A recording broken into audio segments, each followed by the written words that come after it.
नाजरीन अस्सलाम वालेकुम। खबरनामे में आपका खैर मकदम है। सबसे पहले नजर डालते हैं सुर्खियों पर। लोकसभा के बाद राज्यसभा में एनसीटीसी मसले पर अपोजिशन तरमीम करारदाद को शिकस्त। समाजवादी पार्टी और बीएसपी ने यूपीए को दी राहत।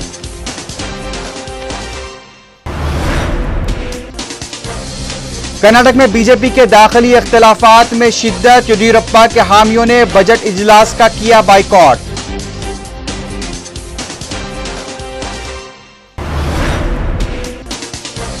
मजलिस के शदीद एहतजाज के बाद हुकूमत असेंबली में बदउनवानियों पर मुबाहिस के लिए तैयार। आंध्र प्रदेश स्कैम प्रदेश में तब्दील। कायद मजलिस अकबर ओवैसी का रिमार्क।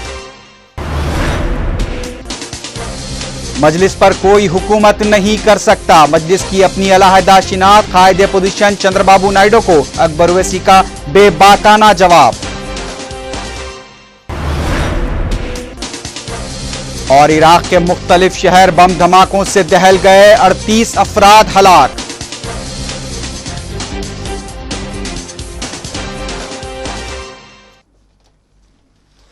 सुर्खियां आपने देखी, अब देखते हैं क्या है आज की अहम कौमी खबरें।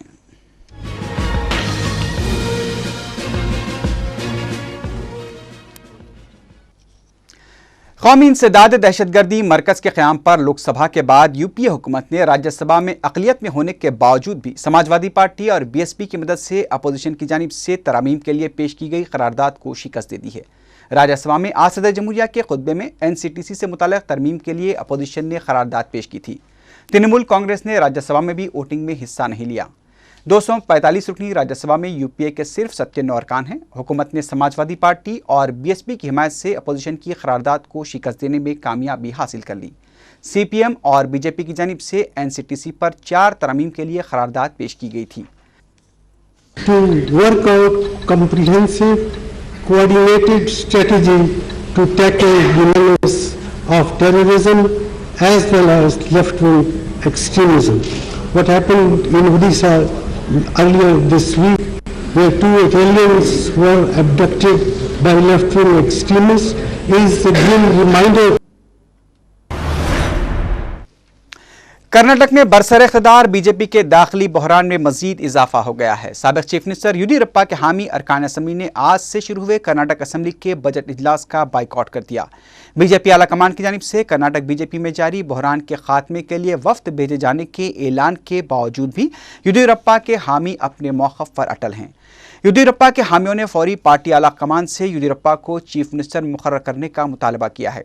पता चला है कि बीजेपी आला कमान की जानिब से येदियुरप्पा को बातचीत के लिए दिल्ली आने की हिदायत दी गई थी, लेकिन येदियुरप्पा ने हाईकमान की हिदायत को नज़रअंदाज कर दिया है।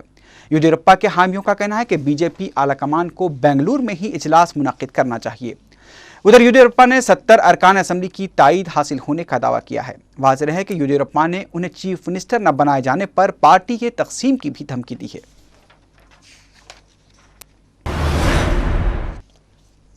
राज्यसभा इंतखाबात के लिए पार्टी की जानिब से उम्मीदवारों की नामजदगी को लेकर बीजेपी आला कायदी ने पार्टी सदर नितिन गडकरी के फैसले के खिलाफ सख्त मायूसी का इजहार किया है। कर्नाटक में दाखिली इख्तिलाफात का शिकार बीजेपी की आला क़यादत में भी राज्यसभा उम्मीदवारों की नामजदगी को लेकर शदीद तशवीश पाई जाती है। पार्टी के सीनियर कायदीन यशवंत सिन्हा, सुषमा स्वराज और मुरली मनोहर जोशी ने बाज़ उम्मीदवारों के इंतखाब पर एहतजाज किया है। एक ऐसे वक्त जबकि पार्टी सदर नितिन गडकरी आरएसएस के आशीर्वाद से दूसरी मियाद के लिए कोशिशें कर रहे हैं, वहीं पार्टी के सीनियर कायदीन ने नितिन गडकरी के फैसलों पर नाराजगी पाई जा रही है। पता चला है कि सीनियर लीडर LK आडवाणी भी पार्टी सदर के फैसलों से नाराज हैं।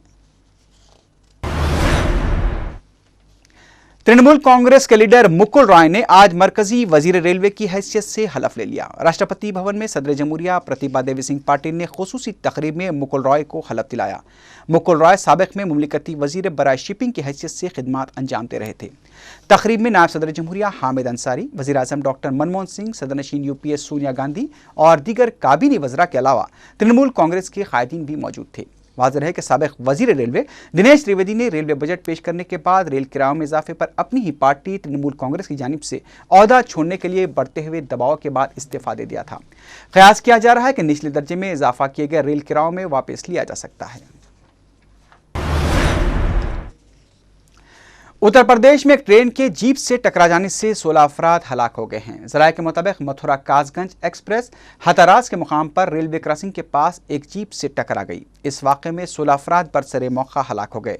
रेलवे पुलिस ने बताया कि बगैर किसी आदमी की रेलवे क्रॉसिंग पर जीप की जानिब से रेलवे पटरियों को अबूर करने की कोशिश की जा रही थी कि आने वाली ट्रेन से जीप टकरा गई। जीप में 18 मुसाफरीन सवार थे। पता चला है कि मुसाफरीन मुन्ने खान नामी शख्स की लाश को लाने के लिए जा रहे थे कि हादसा पेश आया। महलूकीन में 2 खवातीन भी शामिल हैं। किंगफिशर एयरलाइन का बहरान मजीद संगीन होता जा रहा है। आज मरकजी वजीर शहरी हवाबाजी अजीत सिंह ने कहा है कि अगर किंगफिशर एयरलाइन हिफाजती और माली शराइत से मुतल्लिक़ कवायद पर अमल नहीं करती है तो उसका लाइसेंस मनसूख कर दिया जाएगा। इस दौरान खबर मिली है कि किंगफिशर एयरलाइन के मालिक विजय माल्या आज DGCA के डायरेक्टर जनरल भारत भूषण से मुलाकात करने वाले हैं। इम्कान है कि विजय माल्या अपनी जानिब से एयरलाइन को बचाने की पूरी कोशिश करेंगे। वाज़ेह है कि DGCA को एयरलाइंस का लाइसेंस कैंसिल करने का इख्तियार है।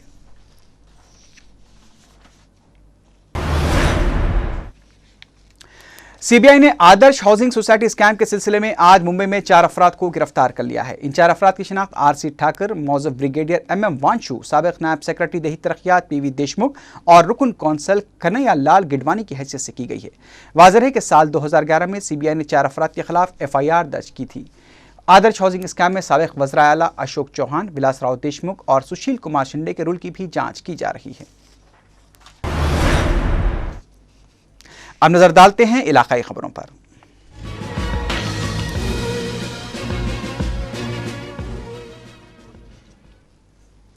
रियासती असम्बली में आज मजलिस के शदीद एहतजाज के बाद हुकूमत बदउनवानियों के मामलात पर मुबाहस के लिए तैयार हो गई। इस तरह से गुज़िश्ता 7 दिनों से सुप्रीम कोर्ट की जानिब से 6 वज़रा को जारी की गई नोटिस के मामले पर तातुल खत्म हो गया। रियासती असम्बली में मंगल को मजलिस के शदीद एहतजाज के बाद हुकूमत बदउनवानियों के मामलात पर मुबाहस के लिए तैयार हो गई। मंगल को असम्बली इजलास की कार्रवाई का आगाज हुआ तो मजलिस ने 1995 से हुए बदउनवानी मामलात पर मुबाहस का मुतालबा करते हुए तहरीक इल्तिवा पेश की। ताहम स्पीकर ने मजलिस के बशमोल TRS, बाएं बाजू और BJP की तहरीकात इल्तिवा को भी नामंजूर कर दिया। स्पीकर एन मनोहर की जानिब से तहरीकात इल्तिवा को नामंजूर किए जाने पर अपोजिशन अरकान ने स्पीकर के पोडियम तक जाकर एहतजाज किया, जिस पर स्पीकर ने कार्रवाई को 15 मिनट के लिए मुलतवी कर दिया। बाद में जब इजलास दोबारा शुरू हुआ तो अपोजिशन बिलखुसूस मजलिस के अरकान असम्बली ने स्पीकर के पोडियम तक जाकर शदीद एहतजाज किया, जिस पर स्पीकर एन मनोहर ने वक्फ़े सवालात को मुलतवी करते हुए इजलास की कार्रवाई चलाने के लिए तमाम फ्लोर लीडर्स की तजावीज़ और मशवरे लेने का तयक़ुन दिया। इसके बाद अपोजिशन अरकान खामोश हो गए, लेकिन मजलिसी अरकान असम्बली ने बदउनवानी मामलात पर मुबाहिस के मुतालबे पर अपना एहतजाज जारी रखा। मजलिस के एहतजाज को देखते हुए स्पीकर एन मनोहर ने यह तयक़ुन दिया कि इस सिलसिले में अपोजिशन की राय हासिल की जाएगी, जिस पर सबसे पहले वजीर आला किरण कुमार रेड्डी ने कहा कि 26 जियोस के मामले को CBI तहकीकात कर रही है और यह मसला सुप्रीम कोर्ट और हाई कोर्ट में भी जेर दौरा है और अगर इसे ऐवान में जेर बहस लाया गया तो इसे तहकीकात पर असर पड़ सकता है, लेकिन अगर स्पीकर चाहें तो वो कवायद के मुताबिक फैसला ले सकते हैं और स्पीकर जो भी फैसला लेंगे हुकूमत उसके लिए तैयार है। इस दौरान चंद्रबाबू नायडू ने कहा कि 2G स्पेक्ट्रम स्कैम, मुश्तरका पार्लिमानी कमेटी और कैग तहकीकात पर भी पार्लियामेंट में मुबाहस किए गए थे, जबकि इन मामलात की भी तहकीकात जारी थी। चंद्रबाबू नायडू ने कहा कि हुकूमत तहकीकात का बहाना पेश कर रही है जो कि मुनासिब नहीं है। उन्होंने इस मसले पर मुबाहस का मुतालबा किया। उन्होंने कहा कि कुर्सी सदारत को हुकूमत को मुबाहस के लिए आगे आने की हिदायत देने का पूरा इख्तियार है। दीगर जमातों TRS, BJP, लोक सत्ता और बाबाजू की जमातों ने भी 26 मुतनाज़ा जियोस पर मुबाहस का मुतालबा किया। इस मौके पर मजलिस के फ्लोर लीडर अकबरुद्दीन ओवैसी ने कहा कि मजलिस पीर से ही बदउनवानियों पर मुबाहस का मुतालबा कर रही है, क्योंकि अब आंध्र प्रदेश स्कैम प्रदेश में तब्दील हो चुका है।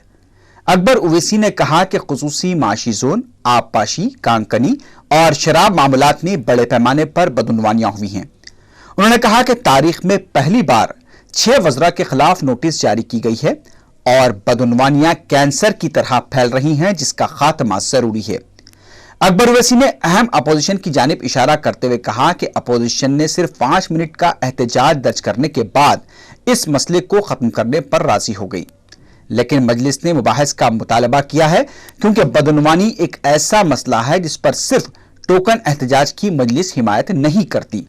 इस दौरान कायदे अपोजिशन चंद्रबाबू नायडू ने मुदाखलत करते हुए कहा कि बजट इजलास के 5 दिन ज़ाया होने पर तमाम अपोजिशन जमातों ने मिलकर दीगर अवामी मसाइल को जेर बहस लाने के लिए ही एहतजाज दर्ज करने से इत्तेफाक किया था, क्योंकि हुकूमत अपने हरदम रवैये को तर्क करने के लिए तैयार नहीं थी।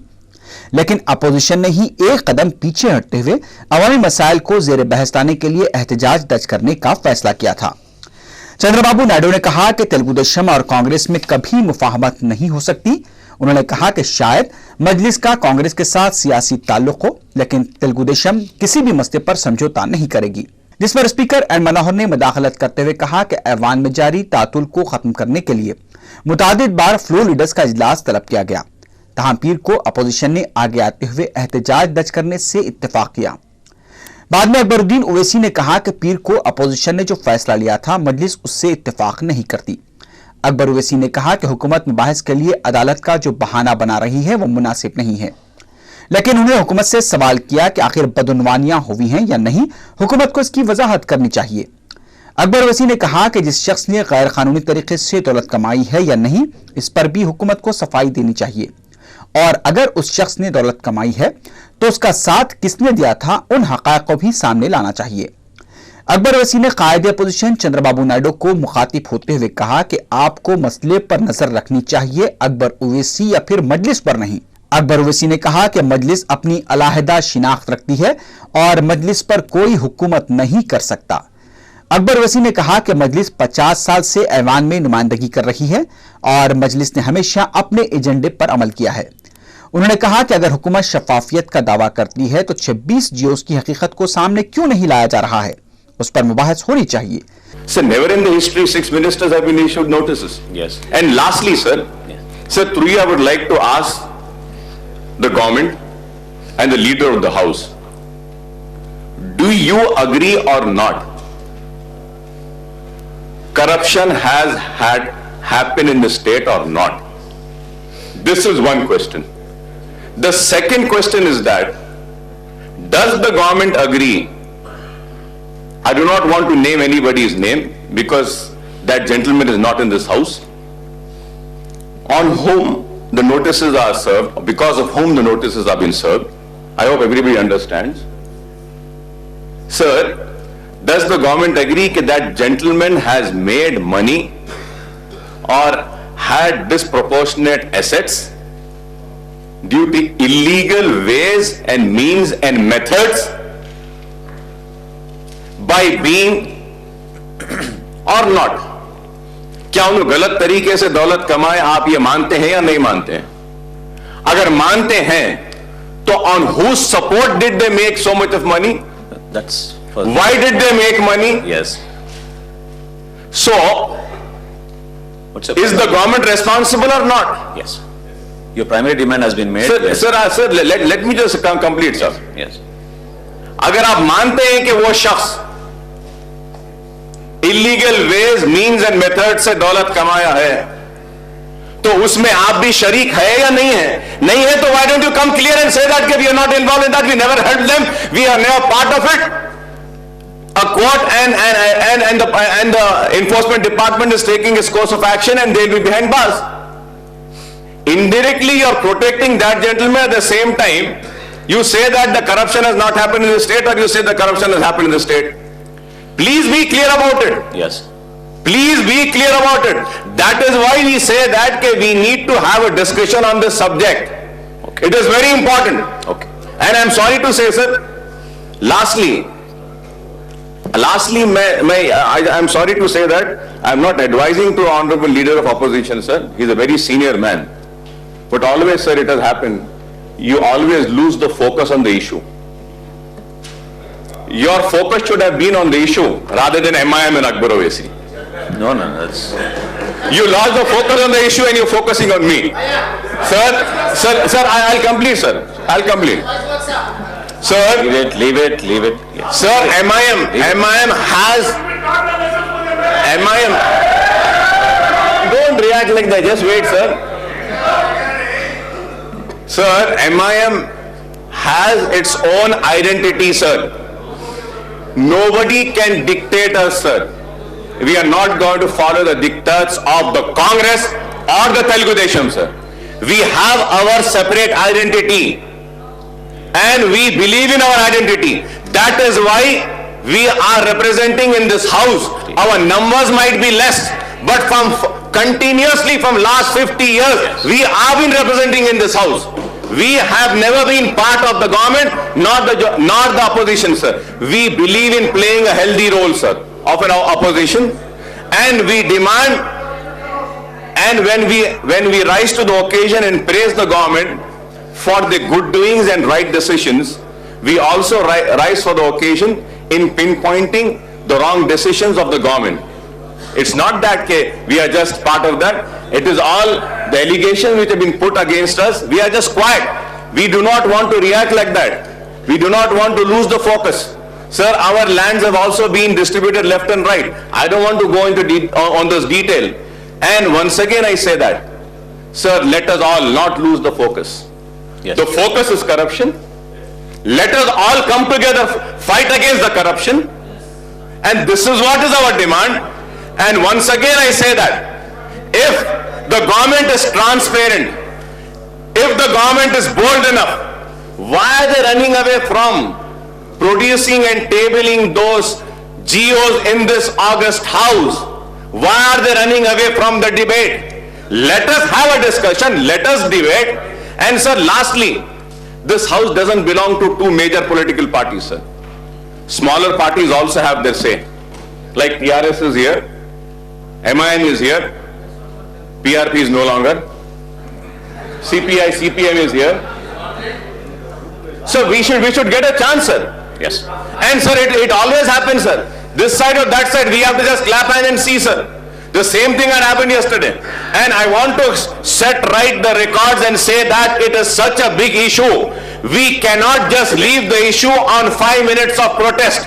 We want a discussion, and I hope that the government would come forward with a discussion on this subject. Yes. And I also hope that the leader of opposition will not lose the focus on the corruption issue. Okay. And he'll be on corruption rather than being on MIM and Akbar Owaisi. Yes, we'll leave it at that. Chandrababu Naidu ने फिर एक बार मदाखलत करते हुए कहा कि YSR की बदउनवानी मामले पर तहरीक अदम एतमाद पेश करने वाली तेलुगु देशम थी और बदउनवानियों के खिलाफ भी तेलुगु देशम ही जिदोजहद करती रही है। चंद्रबाबू नायडू ने बदउनवानी मामले पर हुकूमत को तनकीद का निशाना बनाने पर अकबर ओवैसी की सितारिश की। बाद में स्पीकर ने बदउनवानी मामलात पर मुबाहिस से इत्तेफाक कर लिया और इस सिलसिले में BSc इजलास तलब करने का ऐलान किया। बाद में वक्फा सिफर का आगाज हुआ, जिसमें हिस्सा लेते हुए रुकन असम्बली मुमताज अहमद खान ने कहा कि मार्च में बरकी कटौती का यह हाल है तो आने वाले महीनों में अवाम को शदीद मुश्किलात का सामना करना पड़ सकता है।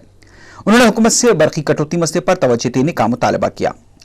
इस मौके पर मजलिस के अहमद बलाला ने खुसूसी दरखास्त के जरिए AP भवन के सब इंजीनियर्स की तरक्की और तनख्वाहों के मसले पर तवज्जो दिलाते हुए उनसे इंसाफ करने का मुतालबा किया। रुकन असम्बली अफसर खान ने शाह हातिम तालाब, कटोरा हाउस और लंगर हाउस की सफाई का मसला उठाते हुए फौरी इक़दामात का मुतालबा किया। रुकन असम्बली सैयद अहमद पाशा खादरी ने GO 280 की अमलावरी पर तवज्जो दिलाई। इस मौके पर TRS के हरीश राव ने फ्री जोन का मसला उठाया, जबकि वंगा गीता ने तासिंदों, BJP के लक्ष्मी नारायण ने TTD की आमदनी से मनादिर को बेहतर बनाने और आसिफ नगर की हनुमान मंदिर को मंदिर कमेटी के हवाले करने पर तवज्जो दिलाई। सुप्रीम कोर्ट की जानिब से वज़रा को जारी की गई नोटिस पर असेंबली में मुबाहिस के लिए तलब करदा BSc का इजलास दरमियान में ही खत्म हो गया। इस इजलास में फ्लोर लीडर्स और हुकूमत के दरमियान इत्तेफाक राय नहीं हो पाया। शाम में फिर एक बार BSc इजलास तलब किया गया है, जिसमें वज़रा के खिलाफ जारी की गई नोटिस पर मुबाहिस के लिए वक्त और तारीख का तयन किया जा सकता है। रियासती असम्बली में मजलिस के 50 साल मुकम्मल होने पर रियासती असम्बली के स्पीकर एन मनोहर, वज़ीर आला किरण कुमार रेड्डी और कायद अपोजिशन चंद्रबाबू नायडू ने मजलिस के फ्लोर लीडर अकबरुद्दीन ओवैसी और दीगर अरकान असम्बली को मुबारकबाद पेश की। तमाम कायदीन ने असम्बली में मजलिस की नुमाइंदगियों की ज़बरदस्त सितारिश की। रियासत के कई शहरों में गुज़िश्ता 2 दिनों के दौरान दर्जे हरारत में ज़बरदस्त इजाफा देखा गया है। शहर में धूप की शिद्दत की वजह से दोपहर के औकात में सड़कों पर ट्रैफिक भी कम दिखाई दे रही है। शहर में दर्जे हरारत 38 था 39 डिग्री तक रिकॉर्ड किया गया है, गर्मी की शिद्दत की वजह से ठेला बंडी वालों के कारोबार पर असर पड़ा है, तहम मशरूबात और सर्द फलों के कारोबार में इजाफा देखा गया है। महकमे मौसमियात ने आने वाले चंद दिनों में गर्मी की शिद्दत में इजाफे की पेश क़यासी की है। अब नजर डालते हैं बैनुल-अक़वामी खबरों पर।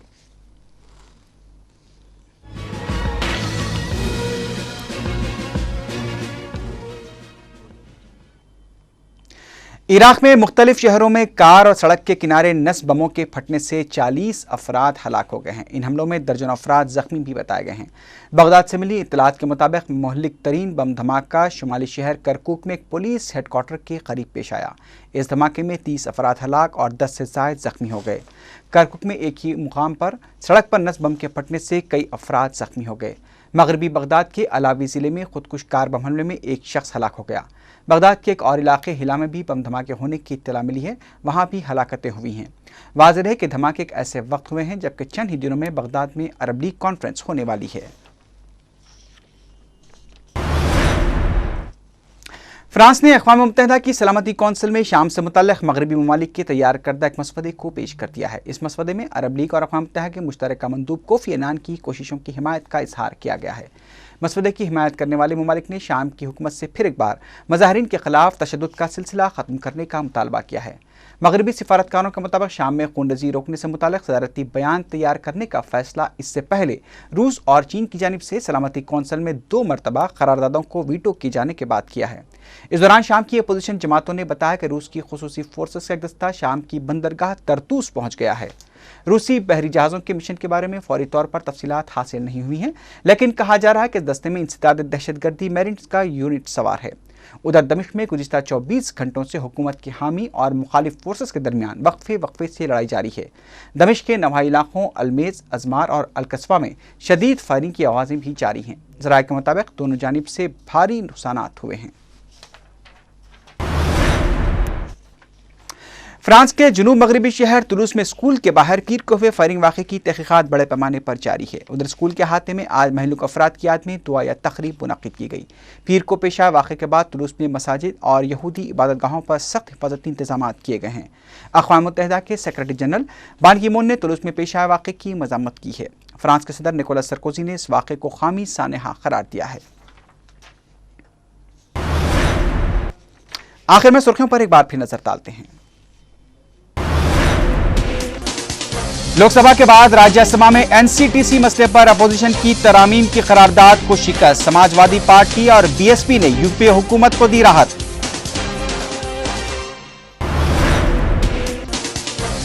कर्नाटक में बीजेपी के दाखिली इख्तिलाफात में शिद्दत। येदियुरप्पा के हामियों ने बजट इजलास का किया बाइकॉट।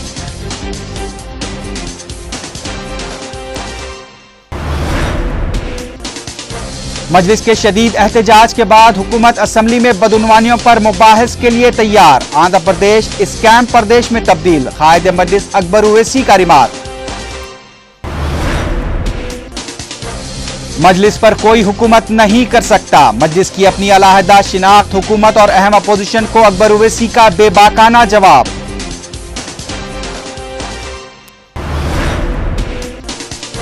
और इराक के मुख्तलिफ शहर बम धमाकों से दहल गए, 38 अफराद हलाक।